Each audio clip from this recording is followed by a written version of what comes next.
Alhamdulillahilladzi anzala as-sakinata fi qulubil mu'minin. Asyhadu an la ilaha illallah wahdahu la syarika lah, al-malikul haqqul mubin. Wa asyhadu anna sayyidana Muhammadan abduhu wa rasuluhu shadiqul wa'dil amin. Allahumma shalli ala nuril anwar wa sirril asrar wa tiryaqil aghyar wa miftahi babil yasar sayyidina Muhammadin al-mukhtar wa alihi al-adhar wa ashabihi al-akhyar adada ni'amillahi wa ifdali.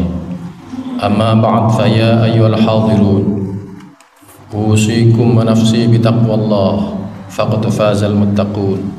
Faqad qala Allah ta'ala fi kitabihil karim, a'udzu billahi minasy syaithanir rajim, wasari'u ila maghfiratin min rabbikum wa jannatin arduha as-samawati wal ardu 'iddat lil muttaqin alladzina yunfiquna fis sarra'i wad dharra'i wal kadhimina al ghaidha wal 'afina 'anil nas wallahu yuhibbul muhsinin.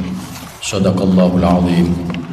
Ma'asyiral muslimin wa zumratal mu'minin rahimakumullah. Kita bersyukur kehadirat Allah Subhanahu wa taala sampai pada detik ini. Tidak kurang sedikit pun nikmat dan karunia Allah Subhanahu wa taala sampai kepada kita. Oleh karena itu, nikmat-nikmat dan karunia Allah yang telah kita rasakan ini, marilah kita upayakan sedemikian rupa untuk selalu kita iringi dengan tasyakur kita kepada Allah Subhanahu wa taala dalam wujud kita melaksanakan semua perintah yang telah dititahkan kepada kita dan berupaya maksimal meninggalkan apa yang telah dilarang oleh Allah Subhanahu wa taala. Karena dengan demikian, hadirin jamaah salat Jumat rahimakumullah, Allah akan mengganti semua itu dengan kedudukan dan tempat terbaik di sisinya. Inna akramakum indallahi atqakum. Yang paling mulia di antara kalian semua adalah siapa yang paling bertakwa kepada Allah Subhanahu wa taala. Ma'asyiral muslimin rahimakumullah, izinkan dalam kesempatan yang sangat singkat ini saya akan berbagi kepada kita semua tentang satu hadis Rasulullah sallallahu alaihi wasallam yang memberikan gambaran kepada kita bahwa pada diri manusia itu ada empat permata pada diri manusia. Siapapun kita semuanya ini memiliki empat hal itu. Sebagaimana dijelaskan ada di dalam kitab Nasaihul Ibad, arba'atun jawahirun fi jismi bani Adam. Ada empat permata yang ada tertanam di dalam jasad, di dalam diri anak Adam. Arba'uha yaziluha arba'atu asya. Tetapi empat permata itu akan hilang sama sekali oleh empat perkara. Apa empat perkara itu? Amma jawahirul aql. Di antara empat perkara itu yang pertama adalah akal. Yang kedua waddinu, agama. Wal haya'u, yang ketiga sifat malu. Yang keempat wal amalus sholih. Yang keempat adalah amal-amal soleh. Ma'asyiral muslimin wa zumratal mu'minin rahimakumullah. Akal, agama, sifat pemalu, dan amal soleh. Ini semua adalah mutiara yang berpotensi semuanya memiliki, kita semuanya punya di situ. Dalam waktu yang singkat ini, izinkan saya ingin mengurai sedikit-sedikit dari empat perkara ini. Yang pertama, akal. Allah Subhanahu wa taala menciptakan manusia sebagai makhluk terbaik bila dibandingkan dengan makhluk selain manusia. Kalau manusia diciptakan oleh Allah Subhanahu wa taala dilengkapi dengan akalnya, diberi nafsu oleh Allah Subhanahu wa taala. Sedangkan jin, iblis itu diciptakan hanya dengan nafsu saja. Sementara malaikat diberi akal, tidak diberi hawa nafsu. Maka Allah Subhanahu wa taala menyebutkan manusia ahsani taqwim, sebaik-baik manusia itu, sebaik-baik makhluk adalah manusia itu sendiri, karena memiliki potensi yang luar biasa. Dengan akal itulah kemudian diharapkan manusia bisa membedakan mana yang hak, mana yang batil, mana yang patut, mana yang tidak, mana yang benar, mana yang salah, dan lain sebagainya. Itu adalah tugas akal. Maka manusia sengaja diberi akal supaya bisa difungsikan sedemikian rupa, dia mana yang hak, mana yang batil, dia benar-benar bisa membedakannya secara rasional. Namun demikian hadirin, ketika satu kondisi manusia berubah karena faktor-faktor tertentu, maka akal yang berfungsi sebagai pembeda yang hak dan yang batil, yang salah dengan yang benar, menjadi hilang fungsinya. Jika dia suka marah, dengan hawa nafsunya manusia itu berpotensi untuk mengungkapkan kemarahannya, temperamental, emosional. Maka ketika itu akal sehatnya akan hilang sama sekali, tidak berfungsi.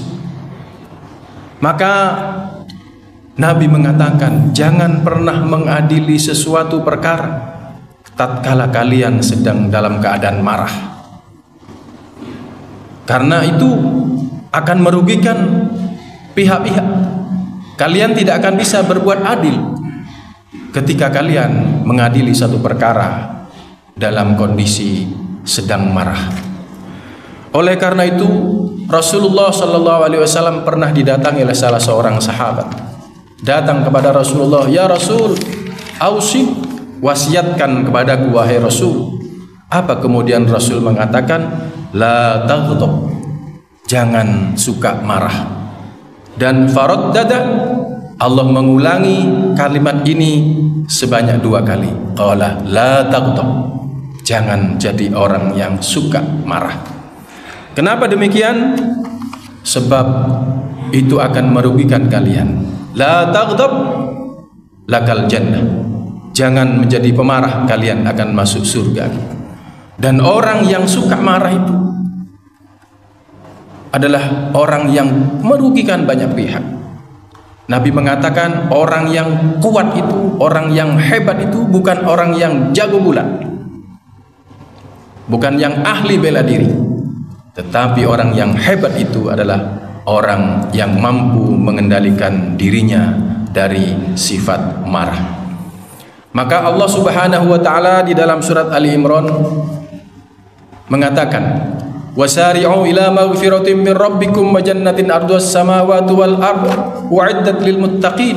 Bersegeralah kalian kepada ampunan Allah Subhanahu wa taala, yang dimana Allah telah siapkan surga yang luasnya seluas langit, seluas bumi. Itu semua diberikan bagi orang yang bertakwa.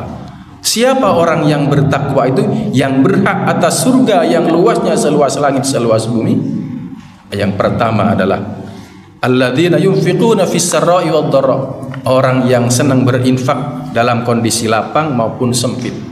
Yang kedua, wal kadhiminal ghaidh, orang yang mampu mengendalikan marah.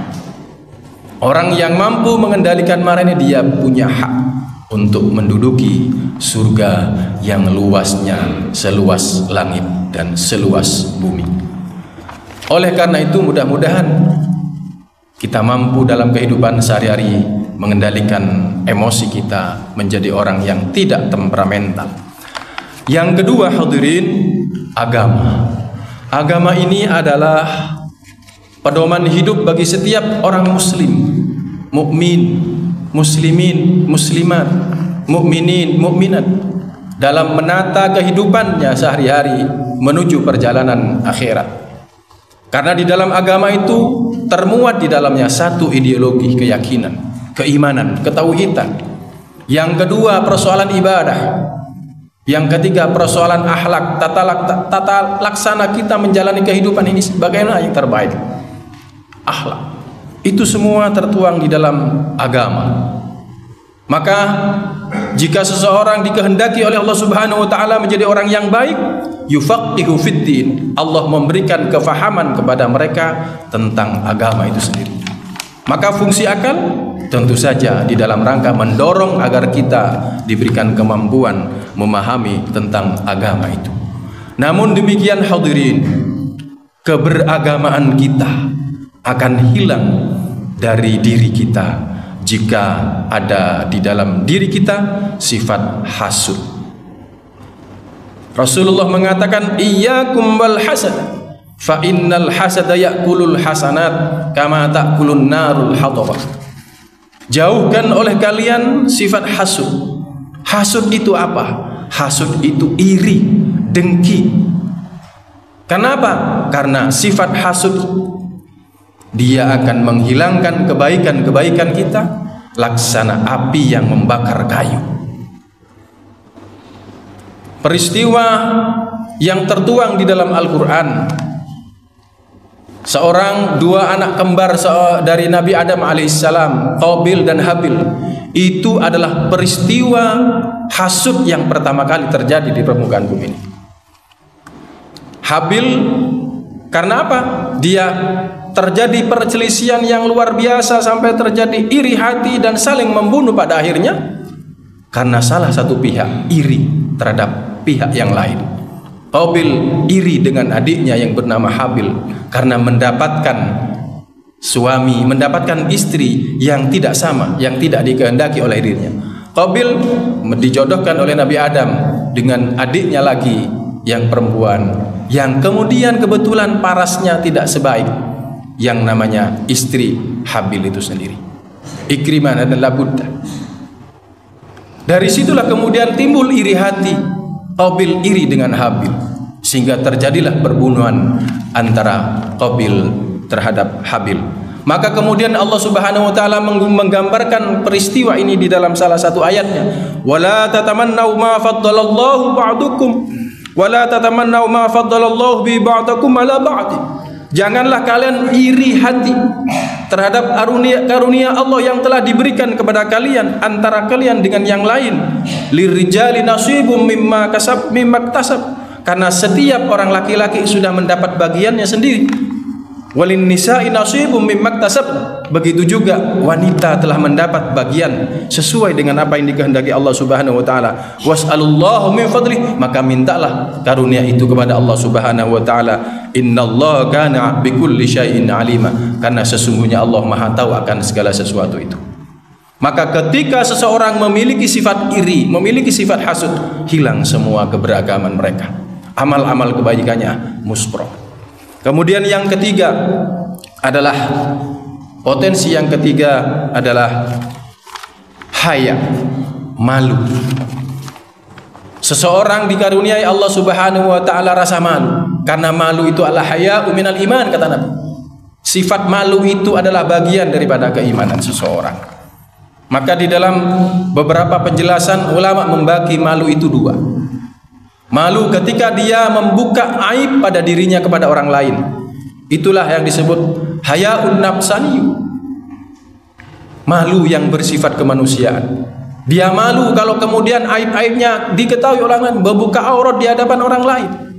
Kemudian yang kedua, malu al-imaniyun, hayaun min imaniyun, malu atas dirinya ketika dia melakukan maksiat kepada Allah Subhanahu wa taala. Maka ketika seorang memiliki sifat malu, insya Allah akan terjaga dengan sebaik-baiknya. Namun demikian hadirin jamaah salat Jumat rahimakumullah, sifat malu tersebut akan hilang dari diri seseorang manusia jika dirinya punya sifat tamak, rakus, merasa kurang terhadap apa yang diberikan oleh Allah Subhanahu wa taala. Rasulullah memberikan gambaran kepada kita semua.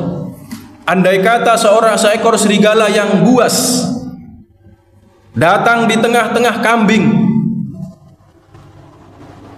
yang untuk menerkamnya, itu tidak sebuah seorang manusia yang dia menerkam, takut kehilangan pangkatnya, takut kehilangan hartanya, takut kehilangan kehormatannya. Tidak sebuas itu. Biarpun seekor serigala menemui mangsanya di tengah-tengah kerumunan kambing, tapi manusia lebih ganas, lebih buas daripada serigala yang buas tersebut. Dalam hadis yang lain Rasulullah menggambarkan bahwa betapa seorang manusia itu buas, rakus, tamaknya sungguh sangat luar biasa. Ayyuhan nas, kata Rasul, inna nabiyya sallallahu alaihi wasallam yaqul law anna ibna adam u'tiya wadiyan mala'at min dhahabin, andai kata seorang manusia aku beri satu gunung emas, ahabbu ilaihi thaniyan, pasti mereka masih menginginkan 2 gunung emas. Walau u'tiya thaniyan, andai kata aku beri orang itu diberi 2 gunung emas, ahabbu ilaihi thalithan, maka orang itu masih menginginkan 3 gunung emas. Wala yasuddu jawfa ibni Adam, tidak akan pernah dapat menutup mulut setiap anak Adam itu illa turab, kecuali tanah. Baru kemudian jika sakaratul maut sudah tiba menjemputnya, dia sudah hilang keinginan-keinginannya. Dan itulah manusia. Begitu serakahnya kita semua ini. Tidak ada di antara kita yang tidak serakah, karena Nabi menggambarkan semua. Tetapi kekuatan untuk bisa mengendalikan keserakahan itu adalah iman yang ada pada diri kita. Kemudian hadirin, mutiara yang keempat yang perlu kita perhatikan adalah amal soleh. Amal soleh itu adalah amal yang kita kerjakan untuk mendapatkan keridhaan daripada Allah Subhanahu wa ta'ala. Karena dengan amal soleh diharapkan kita akan mendapatkan tempat terbaik kelak di akhirat. Sebagaimana Allah telah menyampaikan dalam beberapa penjelasan, tidak ada bagi orang beriman, orang yang melaksanakan amal soleh, kecuali baginya aku telah siapkan surga. Maka dari itulah hadirin jamaah salat Jumat rahimakumullah, namun demikian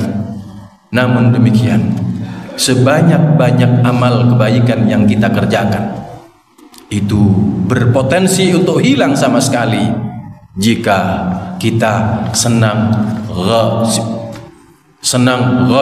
senang ghibah, senang menggunjing orang lain. Karena mulut ini begitu mudah mengeluarkan kata-kata. Apa itu ghibah? Ghibah itu menceritakan keburukan orang lain terhadap orang lain. Keburukan seseorang diceritakan kepada orang lain. Jika keburukan itu benar adanya, inilah ghibah, inilah ghasib. Tetapi jika keburukan yang diceritakan kepada orang lain itu tidak benar, itulah fitnah namanya. Al fitnatu asyaddu minal qatl, dan fitnah itu jauh lebih kejam daripada pembunuhan. Allah Subhanahu wa taala di dalam surat Al-Hujurat, ya ayyuhalladzina amanu jtanibu katsiran minadh-dhanni inna ba'dadh-dhanni ismun wa la tajassasu wala yaghtab ba'dukum ba'dha ayuhibbu ahadukum ay ya'kula lahma akhihi maita fakarihtumuh wattaqullaha innallaha tawwabur rahim. Ayat ini memberikan peringatan kepada kita sekalian agar kita janganlah menjadi orang yang suka menggunjing, jangan menjadi orang yang suka ghibah, jangan menjadi orang yang suka menyampaikan informasi-informasi yang tidak valid kepada pihak lain, karena boleh jadi itu adalah fitnah, boleh jadi itu adalah ghibah. Jika itu yang kita lakukan, itu adalah itsmun, perbuatan dosa. Perbuatan itu adalah perbuatan dosa besar. Maka dari itulah ayuhibbu ahadukum ayyakula lahma akhihi maita. Kira-kira jika kalian aku suruh kalian makan bangkai saudaramu kalian, maukah kalian dengan itu? Pastilah kalian fakarihtum, kalian merasa jijik dengannya. Kalau kalian merasa jijik dengan makanan-makanan yang tidak patut itu berupa bangkai saudara yang sesama kita ini, maka janganlah sekali-kali kita membuka aib orang lain kepada orang lain. Karena boleh jadi ketika kita senang gosip, ketika kita senang menggunjing, boleh jadi kita pun akan dipergunjing oleh orang lain, dan kita akan merasakan yang sama. Kalau kita tidak suka dengan bangkai, maka orang lain pun pasti akan jauh lebih tidak suka daripadanya. Maka hati-hatilah, karena yang sedemikian ini akan merusak amal-amal soleh yang sudah kita kumpulkan. Itulah yang kemudian para jamaah hadirin jamaah sholat Jumat rahimakumullah, di akhirat kelak akan ada orang yang pailit, orang yang bangkrut. Kenapa bangkrut? Karena perilakunya sebagaimana yang tadi.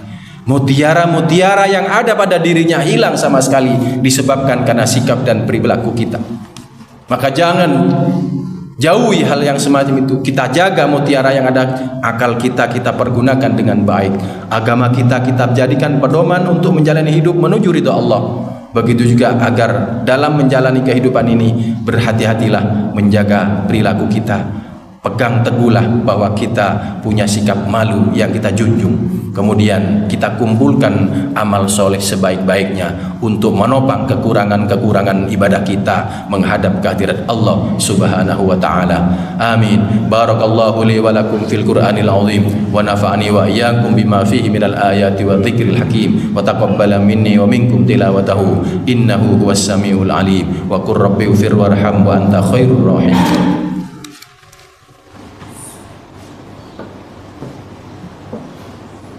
Allahumma salli wa sallim ala sayyidina Muhammadin wa ala ali sayyidina Muhammad.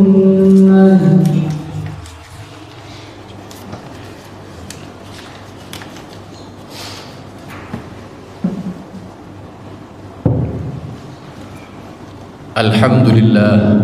Alhamdulillahilladzi hadana lihada wa ma kunna linahtadiya laula an hadanallah. Asyhadu an la ilaha illallah wahdahu la syarika lah wa asyhadu anna sayyidana Muhammadan abduhu wa rasuluh. Amma ba'd, fa ya ayyuhal hadirun usikum wa nafsi bitaqwallah faqad fazal muttaqun. Faqad qala Allah ta'ala fi kitabihil karim, a'udzu billahi minasy syaithanir rajim. Inna Allaha wa malaikatahu yusalluna 'alan nabi ya ayyuhalladzina amanu sallu 'alaihi wa sallimu taslima. Allahumma salli 'ala sayyidina Muhammad wa 'ala ali sayyidina Muhammad kama shallaita 'ala sayyidina Ibrahim wa 'ala ali sayyidina Ibrahim wa barik 'ala sayyidina Muhammad wa 'ala ali sayyidina Muhammad kama barakta 'ala sayyidina Ibrahim wa 'ala ali sayyidina Ibrahim fil 'alamin innaka Hamidum Majid. Allahumma ighfir lil muslimina wal muslimat wal mu'minina wal mu'minat al ahya'i minhum wal amwat innaka sami'un qaribun mujibud da'wat. Allahumma rabbana taqabbal minna innaka antas sami'un alim wa tub 'alaina innaka antat tawwabur rahim. Allahumma dafa'na al ghalaa wal waba wal fahsya wal munkar wasyada'ida mil had. Allahumma sallimna wal muslimin wa 'afina wal muslimin wastur 'uyubana wa 'uyubal muslimin wakshif qulubana wa qulubal muslimin washfi amradana wa amradal muslimin. Allahumma ansur mujahidina fi Palestin. Allahumma ansur mujahidina fi Palestin. Allahumma ansur mujahidina fi Palestin. Rabbana taqabbal minna innaka antas sami'un alim wa tub 'alaina innaka antat tawwabur rahim. Wa sallallahu ala khairi khalqi sayyidina Muhammadin wa ala alihi wa sahbihi wa sallam. Walhamdulillahi rabbil alamin. Ibadallah, innallaha ya'muru bil 'adli wal ihsan wa ita'i dzil qurba wa yanha 'anil fahsya'i wal munkar wa la dzikrullahi akbar.